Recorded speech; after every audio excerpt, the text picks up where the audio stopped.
let's get right into this. I know this was 5 years ago when Trump made fun of, he was mocking Jeff Sessions' Southern accent. But we need to remind people of what Donald Trump really thinks of his base supporters. So let's get right into it. Email leak. The president also harshly criticized former Attorney General Jeff Sessions for recusing himself from the investigation, even mocking his Southern accent. The Attorney General says, I'm going to recuse myself. And I said, why the hell didn't he tell me that before I put him in? How do you recuse yourself? Sessions was asked to resign November 7th, the day after last year's midterm elections. Well, let's delve into the incident that has been stirring controversy. It's no secret that the relationship between Trump and Sessions has been turbulent, to say the least.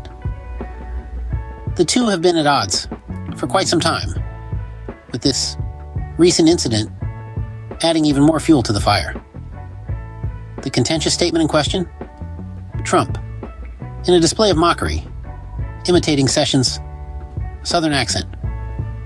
This action not only sparked outrage, but also raised eyebrows at Trump's apparent disregard for the very people who make up a significant part of his support base, the Southerners.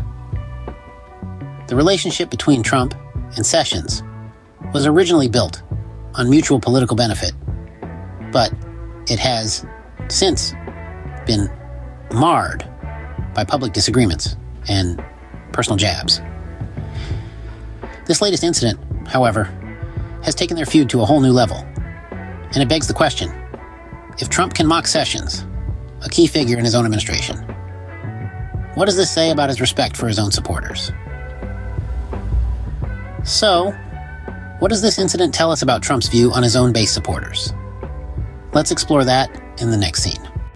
The relationship between Trump and Sessions has always been rocky. And like the most turbulent of storms, it began with a seemingly calm phase. It was back in early 2016 when Jeff Sessions, then a senator from Alabama, became one of the first Republicans to endorse Trump's presidential campaign. This endorsement was a significant boost for Trump, who was yet to secure his place in the wider Republican field.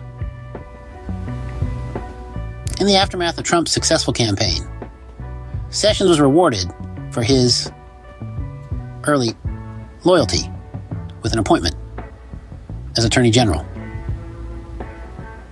However, the honeymoon phase of their relationship was short-lived.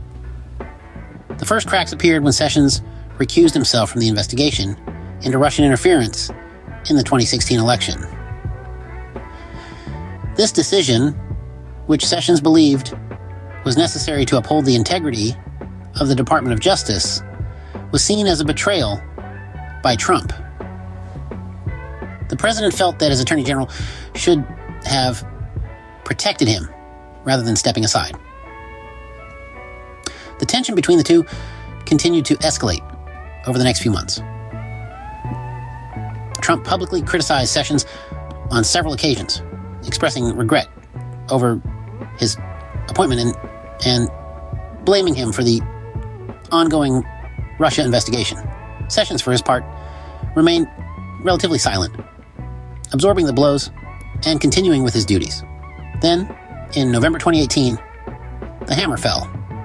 Sessions was asked to resign, marking the end of his tenure as Attorney General. The dismissal was seen by many as a direct result of his recusal from the Russia investigation, a decision that had put him at odds with the president. In the years that followed, Trump continued to ridicule Sessions, both publicly and privately. Whether it was mocking his Southern accent or belittling his performance as Attorney General, Trump left no stone unturned in expressing his disdain for his former ally. And this mocking incident is just another example of their tumultuous relationship. The saga of Trump and Sessions is a reminder of the volatile nature of political alliances and how quickly they can turn sour. Trump's mockery of Sessions' accent raises questions about his views on his own base supporters. Diving straight into the heart of the matter, Trump's derision of a Southern accent, a dialect often associated with his base supporters, might be viewed as a blatant sign of disrespect. This incident is not just a ripple in a pond, but a wave that could potentially rock the boat of his relationship with his base supporters. Now, let's consider the implications.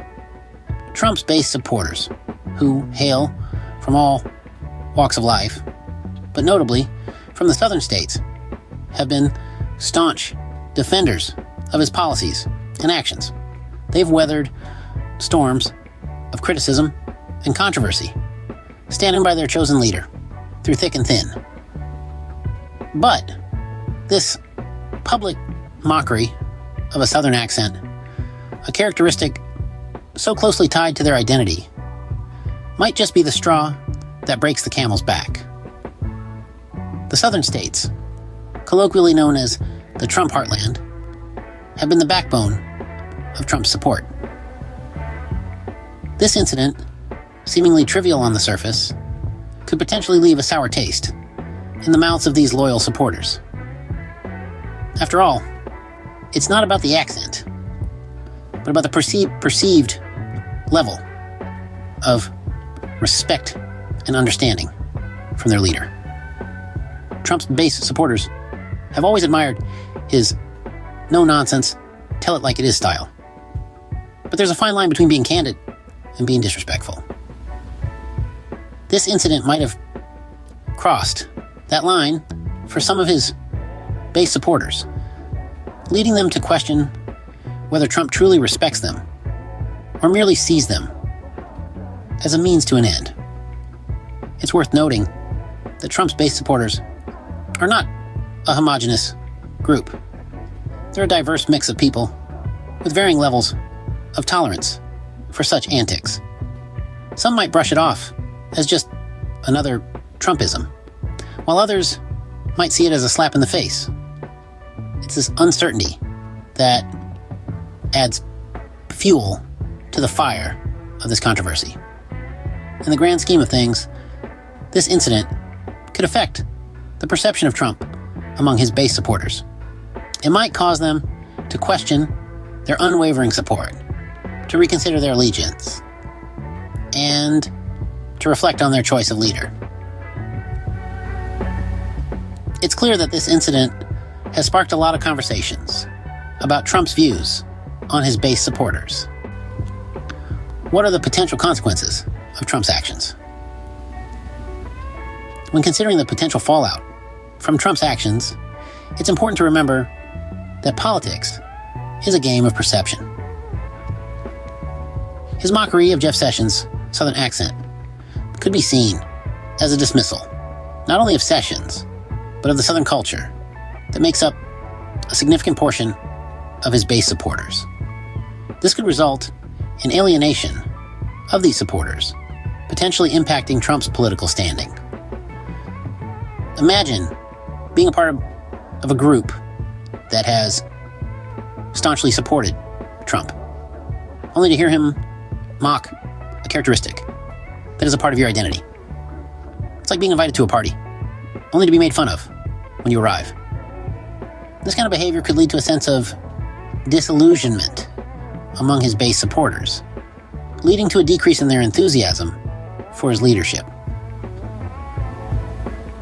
But the implications go beyond Trump's personal political standing.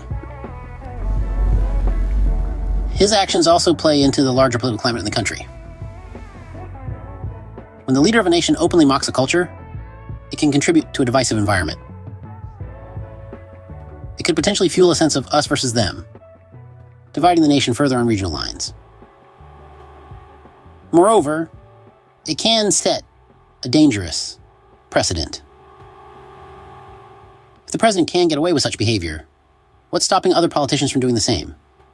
This could lead to a normalized culture of mockery and disrespect in politics, which is far from the ideal of a respectful and dignified political discourse that we should strive for. On the flip side, Trump's actions could also rally those who feel targeted or marginalized, leading to a stronger opposition. This could result in a more engaged electorate, with more people getting involved in the political process to make their voices heard. So, while Trump's actions might seem like a simple case of him being his usual controversial self, the ripple effects can be significant and far-reaching. As we can see, Trump's actions have far-reaching implications, not just for him, but for the entire political landscape.